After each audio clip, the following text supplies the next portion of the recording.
ओम शांति दोस्तों आज मैं आपके लिए लेकर आई हूँ समास के क्वेश्चन। तो चलिए समास के क्वेश्चनों को हल करते हैं। जब मैं पढ़ूँ तो आप इसमें आइडिया लगाना कि कौन सा इसमें से चारों ऑप्शन में से कौन सा ठीक है। तो मैं इसको 2 बार पढ़ूंगी, इतने आप देख लेना। चलिए शुरू करते हैं। पितरौ इस समस्त पद में कौन सा समास है? पितरौ इस समस्त पद में कौन सा समास है? ए इतरेतर द्वंद्व समास है, बी समाहार द्वंद्व समास है, सी एक शेष द्वंद्व समास है, डी केवल समास है। तो दोस्तों आपने पहचान लिया होगा कि इसमें पितरौ में कौन सा समास है। तो पितरौ में सी फॉर कैट। पितरौ में सी एक शेष द्वंद्व समास है। आगे चलते हैं। चंद्रशेखरा में कौन सा समास है? ए तत्पुरुष, बी बहुब्रीहि, सी द्विगु, डी कर्मधारय। तो दोस्तों आपने गैस कर लिया होगा कौन सा समास है। चंद्रशेखरा में कौन सा समास है? तो चंद्रशेखरा में बहुब्रीहि समास है। चंद्रशेखरा यस्य सः, चंद्रमा है शिखर पर जिसके, अर्थात इसमें बहुब्रीहि समास है। अब देखते हैं। चित्रगु का विग्रह वाक्य है। चित्रगु का विग्रह वाक्य है। क्या विग्रह होगा इसका? ए है चित्रा चासौ गौ, बी है चित्रा गावौ यस्य सः, सी है चित्राणाम गवानाम समाहारः, और डी है चित्राया गौ। तो दोस्तों आपने देख लिया होगा कि इसमें कौन सा है। तो चित्राणाम गवाम समाहारः, चित्राणाम गवाम समाहारः। तो आगे चलते हैं, आगे के क्वेश्चन को पढ़ते हैं। आगे है पाणिपादम में समास है। पाणिपादम में समास है। पाणि मतलब क्या होता है? हाथ, और पादम मीन्स पैर। तो पाणिपादम इसमें ए है इतरेतर द्वंद्व, बी है समाहार द्वंद्व, सी है एक शेष द्वंद्व, और डी है अलुक तत्पुरुष। तो इसमें कौन सा समास है? तो इसमें है बी समाहार द्वंद्व। समाहार द्वंद्व पाणिपादम में कौन सा है? समाहार द्वंद्व है। अब चलते हैं आगे। हरिहरौ में कौन सा समास है? हरिहरौ, तो हरिहरौ में ए तत्पुरुष, बी बहुब्रीहि, सी द्वंद्व, और डी कोई नहीं। तो इसमें आपने गैस कर लिया होगा कि इसमें कौन सा समास है। तो इसमें है द्वंद्व समास, हरिहरौ। इसमें कौन सा है? हरिहरौ। तो इसमें द्वंद्व समास है। सी आपका राइट है। पाणिपादम में कौन सा था? समाहार। और इतरेतर इसमें 119 वाले में हरिहरौ में कौन सा है? द्वंद्व समास है। तो अब आगे देखते हैं। स्त्री प्रमाण में समास है। स्त्री प्रमाण में समास है। तो दोस्तों स्त्री प्रमाण में कौन सा समास होगा, ये आप कमेंट में बताएंगे। ये आपके लिए गृह कार्य है कि स्त्री प्रमाण में कौन सा समास होगा। चलिए आगे बढ़ते हैं। आगे है नख भिन्ना। नख भिन्ना का लौकिक विग्रह है। नख भिन्ना का लौकिक विग्रह है। तो ए नखः भिन्नः, बी नखै भिन्नः, सी नखे भिन्नः, डी नखात भिन्ना। तो इसमें कौन सा राइट होगा? ऑप्शन नंबर बी नखै भिन्ना। ऑप्शन नंबर बी नखै भिन्ना।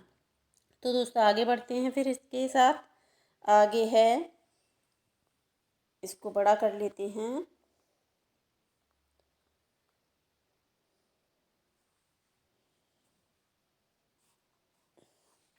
अब है अहिनकुलम।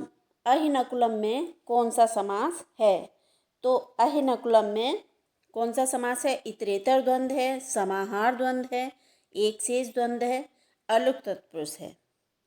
तो दोस्तों आपने गैस कर लिया होगा, तो अहिनकुलम में है समाहार द्वंद्व, अहिच्चा नकुलम चा।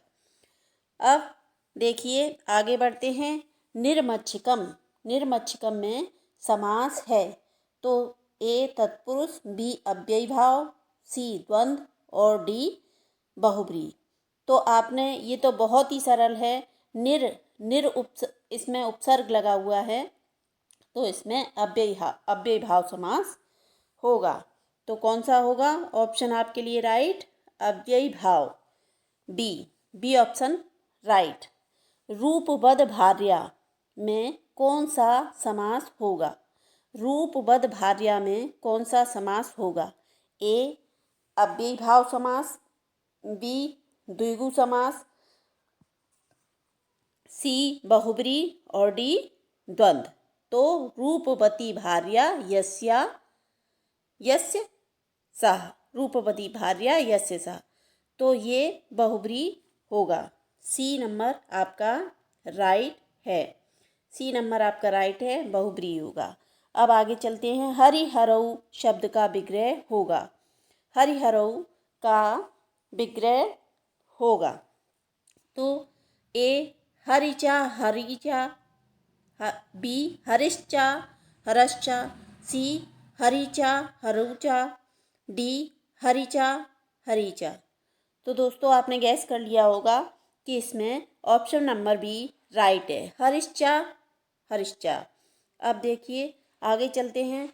सहरि में कौन सा समास है? सहरि में कौन सा समास है? तो अव्ययीभाव, तत्पुरुष, बहुब्रीहि, द्वंद्व। तो ए इसमें राइट होगा, अव्ययीभाव, ए अव्ययीभाव इसमें राइट है। आगे चलते हैं दोस्तों।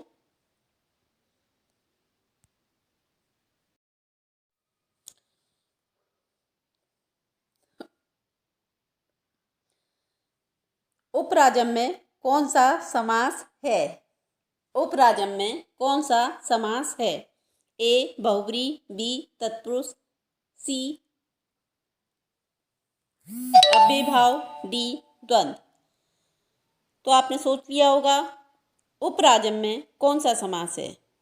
तो उपराजम में दोस्तों जैसे आप देख रहे हैं उपसर्ग है, तो उपसर्ग किस में आता है? अव्ययीभाव में। तो आपका राइट कौन सा होगा? अव्ययीभाव समास। आगे चलते हैं। रामकृष्णऊ। रामकृष्णऊ, रामकृष्णऊ में कौन सा समास है? एक शेष द्वंद्व है, समाहार द्वंद्व है, इतरेतर द्वंद्व है, कोई नहीं। इसमें ऑप्शन राइट होगा, इसमें रामकृष्णऊ। तो इसमें इतरेतर द्वंद्व है। सॉरी दोस्तों, रामकृष्णऊ, रामकृष्णऊ में कौन सा द्वंद्व समास है? तो रामकृष्णऊ में समाहार द्वंद्व समास है, समाहार द्वंद्व समास है। पितरऊ, पितरऊ का विग्रह होगा। तो पितरऊ का विग्रह होगा ए मात्र पिता च, बी पितरऊ मातऊ च, सी माता च पिता च, डी माता पिताश्च। तो आपने देखा होगा विग्रह कौन सा राइट है? तो सी राइट है, माता च पिता च अर्थात पितरऊ, अर्थात पितरऊ, सी राइट है। अब चलते हैं आगे। हरित्रातः, हरित्राता में कौन सा समास होगा? द्वितीय तत्पुरुष, तृतीय तत्पुरुष, चतुर्थी तत्पुरुष और षष्ठी तत्पुरुष। तो इसका विग्रह होता है हरिणा त्रातः। तो तृतीय तत्पुरुष इसका राइट होगा, B option number B right होगा, तृतीय तत्पुरुष। आगे चलते हैं। अब्राह्मणः, अब्राह्मणा में कौन सा समास है। तो जहाँ आ लगा होता है तो अब्राह्मणा का हो जाता है न ब्राह्मणा। तो यहाँ पर अब्राह्मणा, तो इसमें अब्राह्मणा का नए तत्पुरुष हो जाएगा, नए तत्पुरुष हो जाएगा। अब देखते हैं पीताम्बरा। पीताम्बरा में कौन सा तत्पुरुष होगा। द्विगु कौन सा समास होगा। द्विगु बहुब्री अव्ययीभाव द्वंद्व। पीताम्बरा में बहुब्री वी फॉर बहुब्री राइट होगा। बी ऑप्शन नंबर राइट होगा। आगे बढ़ते हैं।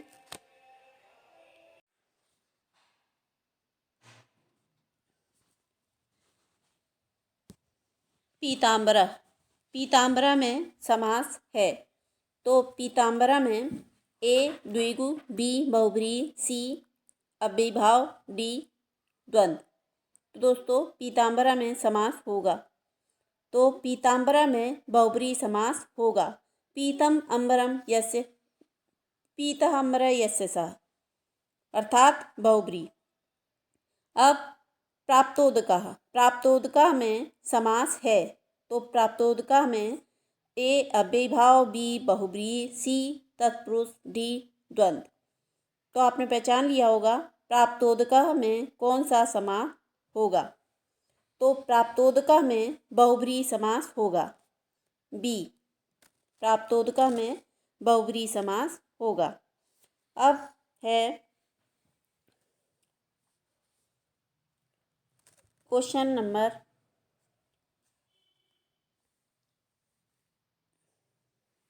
व्यधिकरण तत्पुरुष कितने प्रकार के होते हैं। व्यधिकरण तत्पुरुष कितने प्रकार के होते हैं। तो दोस्तों आपने गैस कर लिया होगा ए 5, बी 7, सी 6, डी 8। तो व्यधिकरण तत्पुरुष 6 प्रकार के होते हैं, 6 प्रकार के होते हैं। वागर्थाविव में कौन सा समास है। तो वागर्थाविव में ए द्वंद्व, बी द्विगु, सी केवल समास, डी तत्पुरुष समास। तो वागर्थाविव में सी केवल समास होगा। वागर्थाविव में केवल समास होगा। चोर भयम का लौकिक विग्रह होगा। चोर भयम का लौकिक विग्रह होगा। ए चोरस्य भयम, बी चोरेण भयम, सी चोरात भयम, डी चोराय भयम। तो आपने गैस कर लिया होगा कि चोर भयम में सी लौकिक विग्रह है। चोरात भयम, जहाँ भय होता है, भयेन पंचमी होता है, वहाँ भय में पंचमी विभक्ति लगती है, इसलिए चोरात भयम हो जाएगा। सी फॉर कैट, चोरात भयम। तो दोस्तों सी आपका राइट है। तो इसी के साथ मैं समास के क्वेश्चनों को समाप्त करती हूँ। जय हिंद।